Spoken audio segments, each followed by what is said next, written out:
Hi friends, welcome back to the Cripple Chronicles. My name is Becca and I am your host. On today's episode, it is going to be related to working and disability, as it's something that I have been thinking about a lot. Obviously, in my last episodes talking about nursing, it is something that has been on my mind with that. I've had some comments from people, and actually something from one of the mental health appointments that I ended up having. I don't want this just to be purely my experience. So if you have anything that you would like to input on this scenario, if you have any experiences of disability and work and relating to the things that I'm going to cover in this episode, then please drop me an email to cripplecchroniclespod@gmail.com. If you like to consume video podcasts, please follow, like, subscribe. You don't follow on YouTube, but like and subscribe on YouTube at Cripple Chronicles Podcast. If you do enjoy watching the YouTube videos, you will notice today that If you do enjoy watching the YouTube videos today, you will notice that I am in a bit of a different setup because I'm just trying to be a bit more chill about things and realise that, yeah, I do have somewhere where I record the podcast, but today I'm actually more comfortable doing it in my bed, and that means that I'm going to be able to get it done. So here we are, more cosy vibes for this episode, I guess. If you would like to keep up with the podcast on other social media platforms, please follow Cripple Chronicles Pod on Instagram and on TikTok. Rate and review on audio platforms. And I have already mentioned the email address previously, so I'm not going to do that again right now, but let's get into this episode.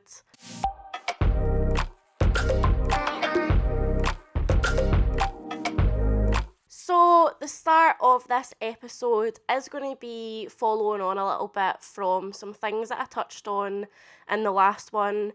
Just a bit of an update on the mental health appointments that I was talking about. I was quite annoyed the last time that I sat down and recorded because my appointment that I had been waiting for had been cancelled, and I was kind of right when I had said that it was because of sickness, and then the woman that was speaking to me, she only works part-time, therefore that's why there was kind of a lapse in that communication, because she manages her own diary, not the receptionist or whatever, so they couldn't call me, she had to call me, but it still left me feeling the same way. But I can understand that she wasn't in control of the sickness. But I did get a phone call the day after I recorded the last episode offering me appointment for the week after, which I actually felt went pretty well. I came away from it and I was like, there isn't really much that I can kind of pinpoint and say like, oh, I really, really disagreed with that. There was some points where I did disagree and I did tell her that, and one of those points is something that I'm going to discuss today. However, the next appointment I had, which was this week, left me kind of feeling very off, and I had time to kind of go away and process that first appointment, and at the end of it, I really give her props because she'd said to me, like, how did you find this?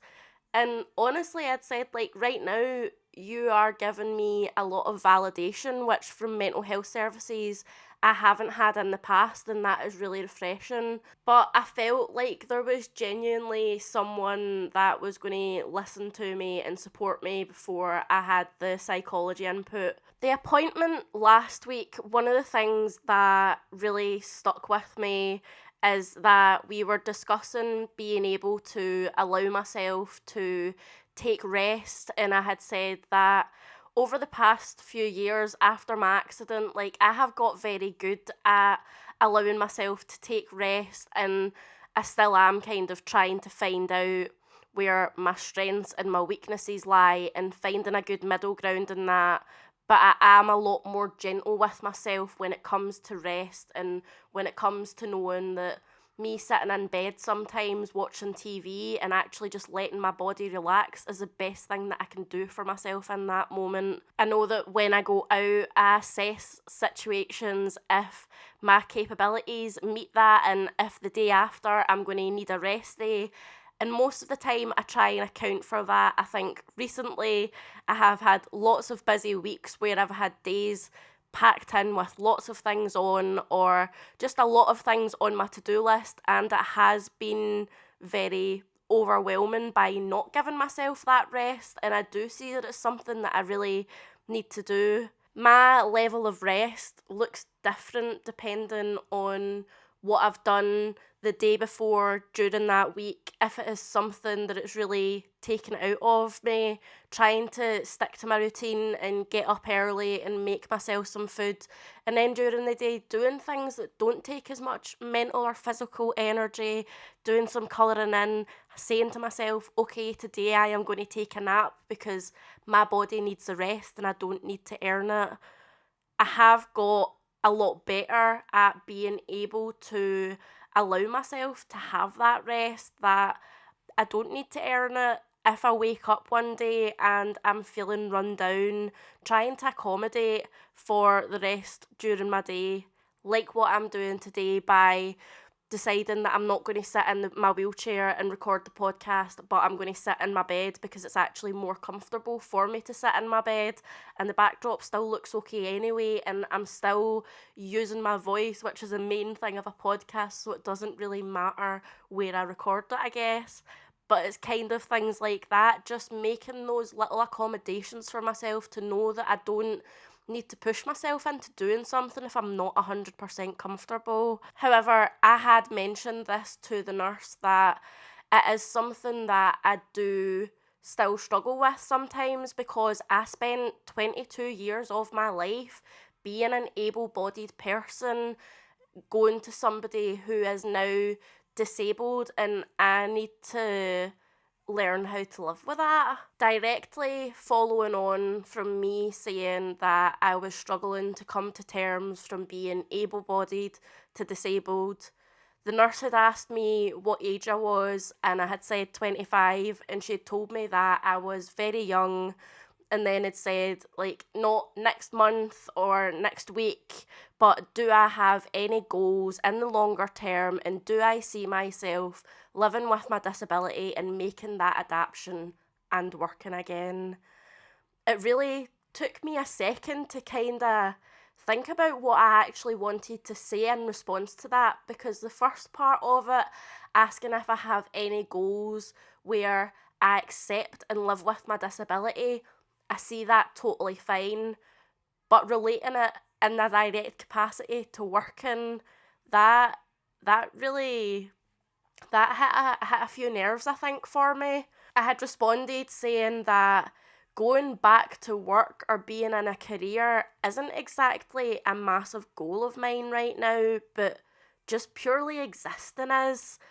I feel like, especially since I got my leg amputated, that there has been a lot of weight on what I am going to do for a career, or if I'm going to go back to work, or if I'm going to go back to studying.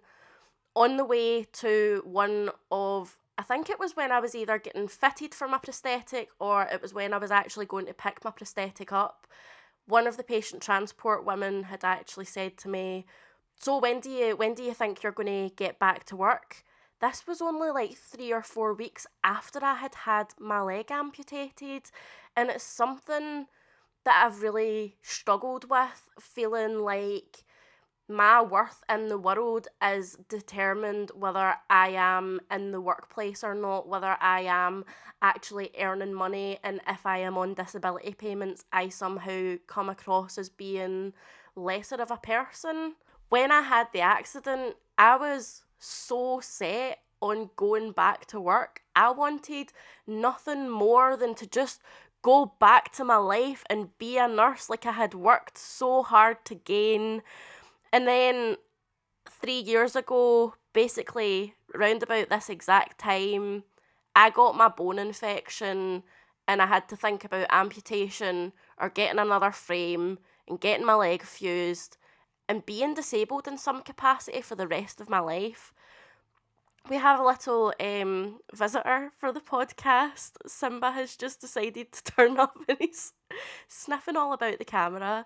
So if you're watching on YouTube, you really get to enjoy some Simba content here. What was I saying? Oh God, I've lost where I was.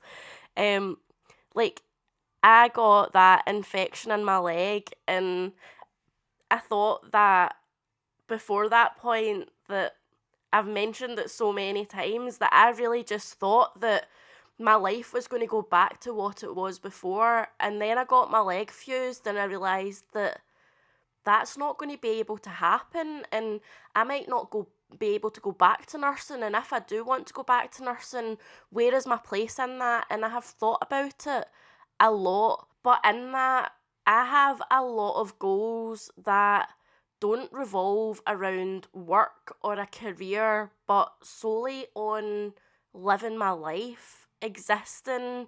And it's really hard to think about work in a world that is not made for disabled people.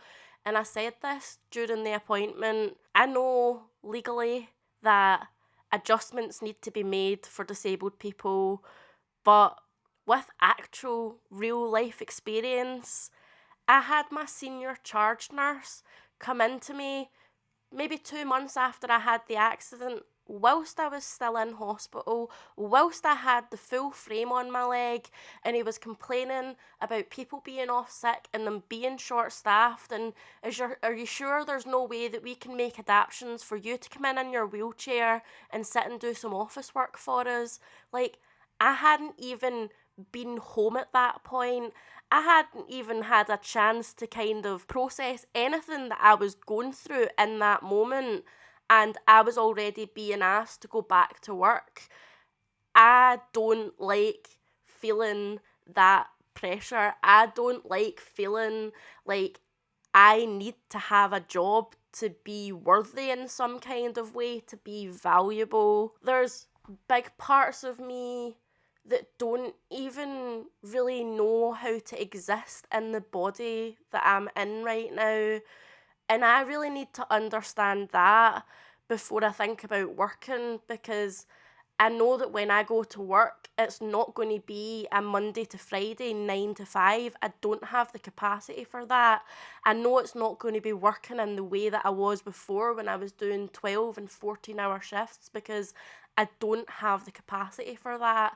And it's not just physically, but also mentally. The mental health nurse had replied and said that with her asking that, it wasn't about putting value on a person who was working, and it was really to see if I saw myself working not to be valued, but to be able to say I'm living with my challenges, and if there's a career or a job that has that kind of work-life balance. And I had said right now that there isn't really any kind of job or career that I've found that really suits me. I started to talk about mental health nursing and how that was my dream job, but right now I didn't think I could go back to it, because through my training I was always told that this was something that I wasn't going to be able to do, and then I did it, and then I had my accident. She interjected and kind of asked about what I had meant about being told that I couldn't do it through uni, and had said that she guessed she meant it was more about finding some kind of niche where I was validated. And I had said that, yeah, I thought about mental health nursing for the frames because there's not a lot of information there. However, there's not the funding for that kind of role. I had then looked into counselling. However, that is also very costly. And right now, I don't know. Like, I know that I want to do something, but I just don't know what that is right now. That was kind of where this conversation ended, and we went on to speaking about the need for psychology input and timescales. But I did come away feeling some kind of way about this small interaction. I mean, this was probably 4 or 5 minutes out of a 45-minute phone call, so I don't want to make it out and make it look as if this was a really bad appointment. It was just something that stuck with me and something that I wanted to bring up because I do feel like it's a big issue. I tried to look for some stuff for research for this episode, and all I could find was not people talking about what it's actually like to be disabled and in the workplace, but just a lot of web pages and stuff on how if you're disabled you can still continue to work. I feel like this part of the appointment, it might have been unconscious to make the connection between accepting disability and working, but that doesn't make it any less harmful in my opinion. My disability is a full-time job. I have spent the last 4 years in survival mode, and the majority of the 22 years before that, I need to learn just to exist instead of feeling like every day that I wake up needs to be a fight or a battle because I'm just so tired of fighting. Like I had said, I did some research and kind of looking about because I wanted to see what other people's experiences were on this. I didn't know if it was just me being sensitive, if it was just me feeling like this. I wanted to kind of see if other people's experiences were the same. And like I said, it was mostly just stuff around here are the barriers when you are disabled, but here's how you overcome them. There's going to be a lot of ableism, but here's how you combat it. Which I am going to identify that being disabled and working is important. Like, I'm not going to say that all disabled people shouldn't work. All disabled people should work. The thing is, everybody's disability affects them in some kind of different way. People have different capacities. Some people literally cannot work because their disability impacts so much on their life. And I also think that it is very important that people who are disabled aren't just told that because they're disabled they can't work. Like, they can do whatever they want to by asking for reasonable adjustments and things like that to make their life easier. But I just feel like it's a bit icky that there's not, it doesn't really feel like there's two sides to the coin. It feels like every disabled person should be working, and if not, you're lesser than. And that is just my opinion on how I feel it towards me. That is not how I see it in other people, but just from this conversation and kind of trying to do the reading and trying to find other experiences, I did find that it was something difficult to come by. And maybe that is because disabled working is easy and straightforward, but I don't really believe that for a second. I think something I have definitely struggled with is internalised ableism, and I feel like the way the world works, it drums in these ideas into disabled people. With internalised ableism, a disabled person believes in harmful messages about disability, whether consciously or unconsciously, and they end up applying them to themselves in a way that ends up becoming self-limiting or self-damaging. I have a little list here of the signs that you might be struggling from internalised ableism because it can take many forms. The different signs may be feeling like you're not disabled enough, a need to constantly prove yourself or prove that you're really disabled, feeling like you don't belong, feeling like accommodations are a privilege, not a right, feeling like a burden, a lack in self-confidence, not liking yourself, feeling helpless and unwilling to do certain things that your condition doesn't affect, forcing yourself to do activities that you hate because you think it's the right thing to do, never asking for accommodations, being pessimistic about your future, frequently comparing yourself to other people, feeling undesirable, having low expectations for yourself. Internalised ableism induces fear, stress, and doubt that you really don't need in your life, and it makes you put obstacles in your own path by believing these ideas. They're ideas, not facts. But unfortunately, ableism is still a very common thing, and therefore resisting internalized ableism is a constant, continuous process. The first step is to recognise that all of us have some amount of internalized ableism. It shouldn't be allowed to interfere with your life and your actions. And here are some things online that said that help with internalized ableism. Accepting that your condition creates limitations, but you can do many things despite those limits. Knowing and working within your actual limits instead of letting society tell you what you can or can't do. Readjusting your expectations to match your limits. Treating yourself kindly when you make mistakes or when you can't complete tasks. Asking for help and support when you need it. Taking responsibility for managing your health, care, and actions. Countering negative thoughts with positive ones in the moment. For example, counting a thought such as, I can't do anything with my disability, by thinking, I can actually do some things very well, such as XYZ. Focusing on the positives in your life instead of only the negatives, which I am going to touch on and say that that is something very important that you need to do, but you also need to be able to look at both of them. It isn't just focusing all on the positives or focusing all on the negatives. There needs to be a balance. Learning about internalized ableism and how to recognise it.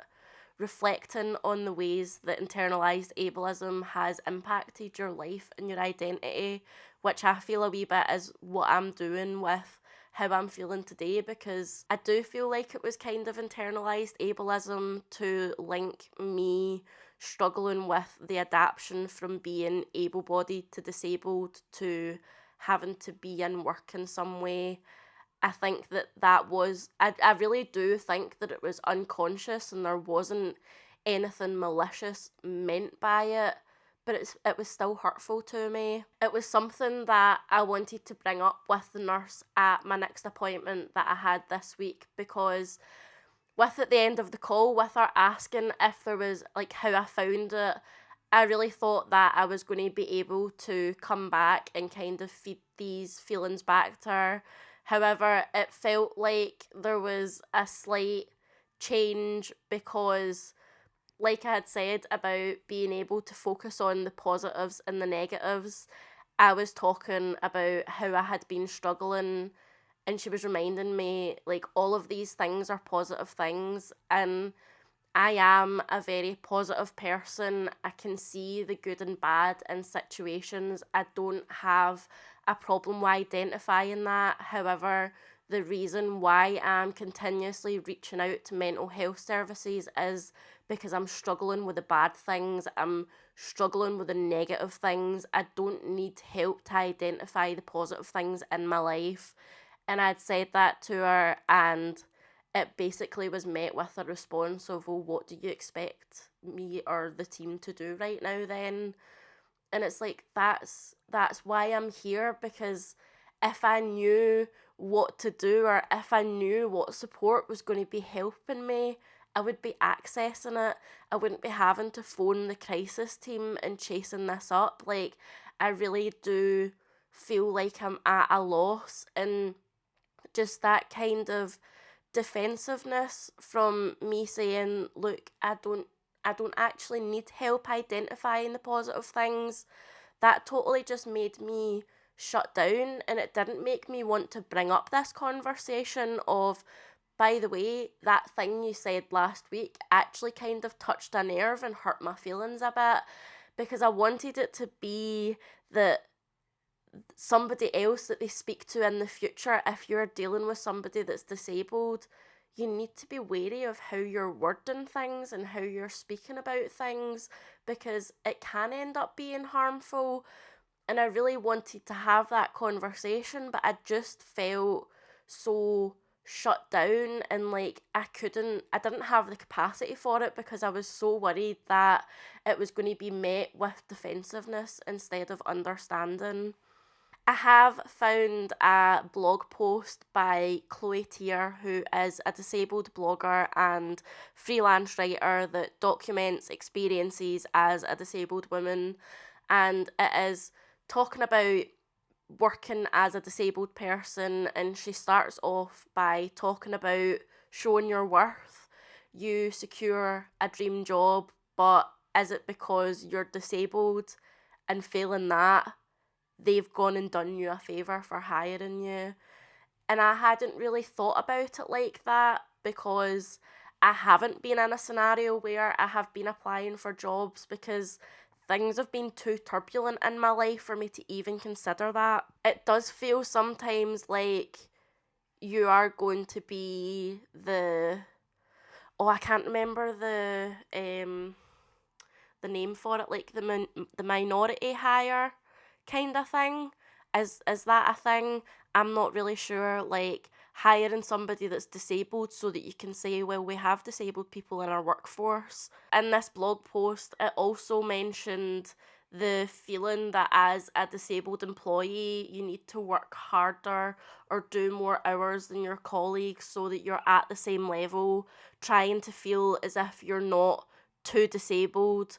There was an anonymous quote that had said, it's like you constantly show that you aren't too disabled for the job, but disabled enough to need to get help.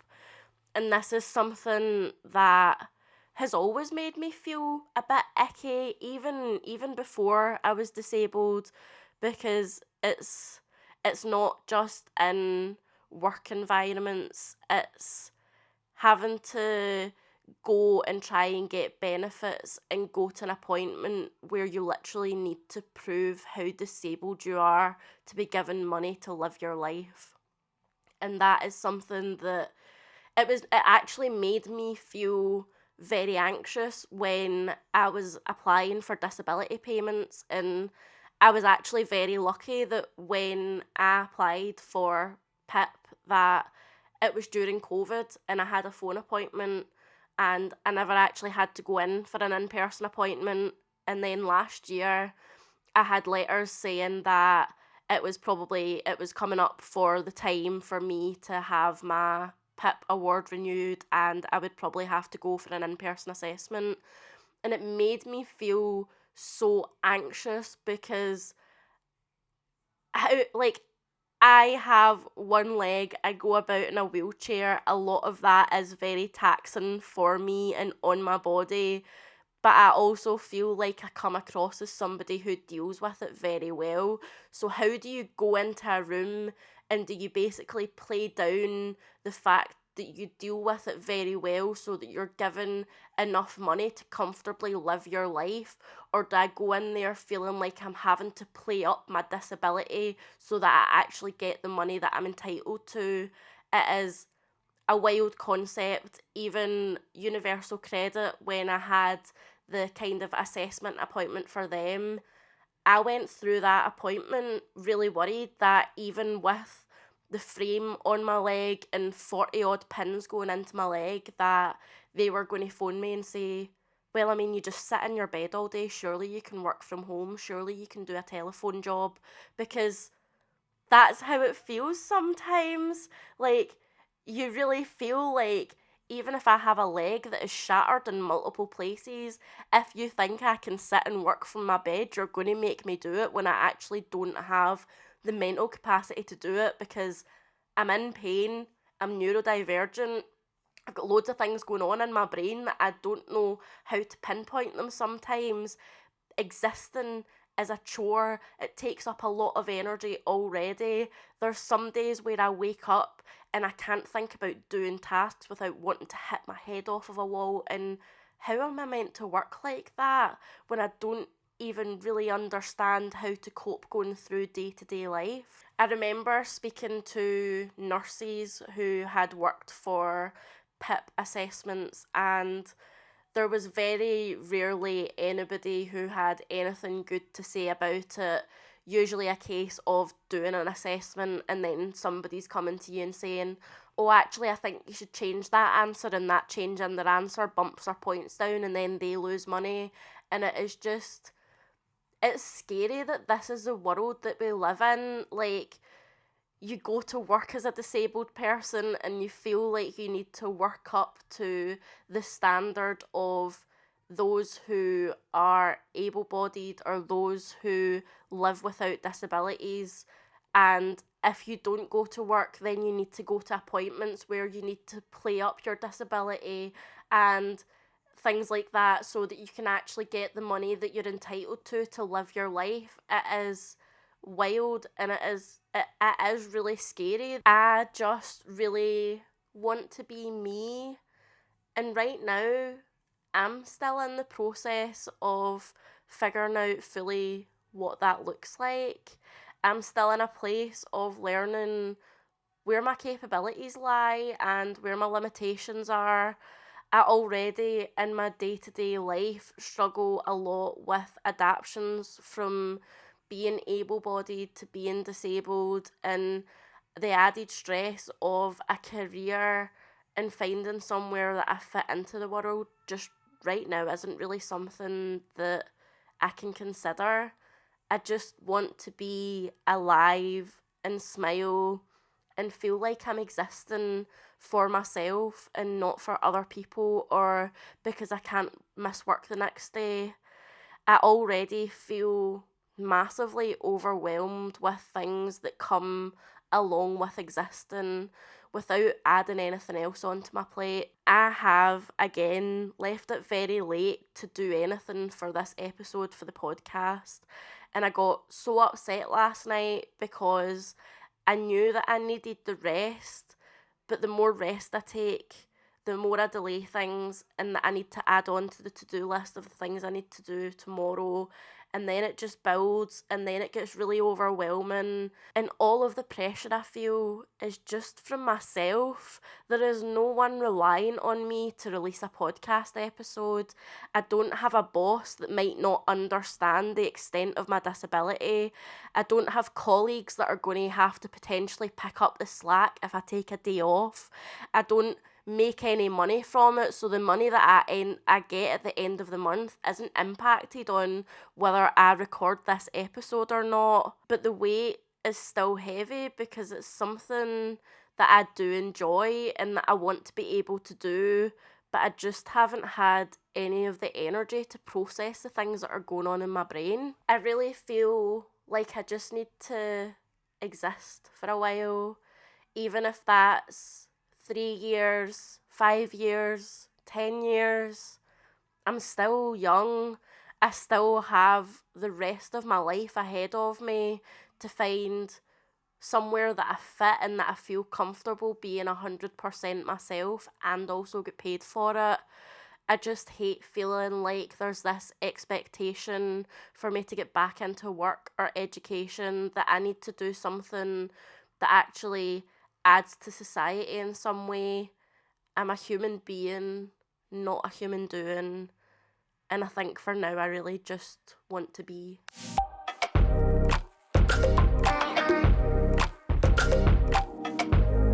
Thank you so much for listening to this week's episode of the Cripple Chronicles podcast. I am very thankful that you joined me. Obviously, because I've just said thank you at the start of that sentence, I kind of meant to say that I'm grateful that you joined me, but thankful seemed to be the word that came out. There was actually a few other things that I had found when I was sitting, looking and reading and things for this episode, but I actually realised that I had kind of more things to say that didn't relate to that, and I was actually considering if I was even going to sit and record an episode today. I didn't know if I could face it. I didn't know how I was going to feel. I didn't know if my brain was going to be in check or if I would even get through this. So I'm really glad that I sat and did it, because this isn't just me being happy and positive all of the time. I do struggle with things about my disability, and I do find it very hard to not feel like I'm complaining sometimes, but it's given me that chance to let myself know that my feelings are valid, and even if that isn't the intention behind people asking me if I'm going back to work because they think that I'm less valuable when I'm not working, it still feels very real to me, and I'm not sure if that's because of the pressure from the world, where it feels like through school and things like that, like your whole life goal seems to be having a job, having a career, making as much money. And man, I don't know. I don't know where my place is in the world, where I fit. I don't know what I'm going to do to make a difference. I know I'm going to do something, but right now, I really just need to understand myself a bit more. I really need to be able to understand how I move forward with just living my life. And I'm sure all of those things will follow, but right now, it's probably the bottom of my list of things. If you have enjoyed this week's episode, please like and subscribe on YouTube. Leave me a comment of anything that you think about this episode, anything that you agree with, anything that you disagree with. Drop an email to cripplecchroniclespod@gmail.com. Follow me on the socials at Cripple Chronicles Pod on both Instagram and TikTok. If you listen to me on audio platforms, please rate and review. I will see you next time. Thank you so much for listening. Have a lovely week or two. Bye!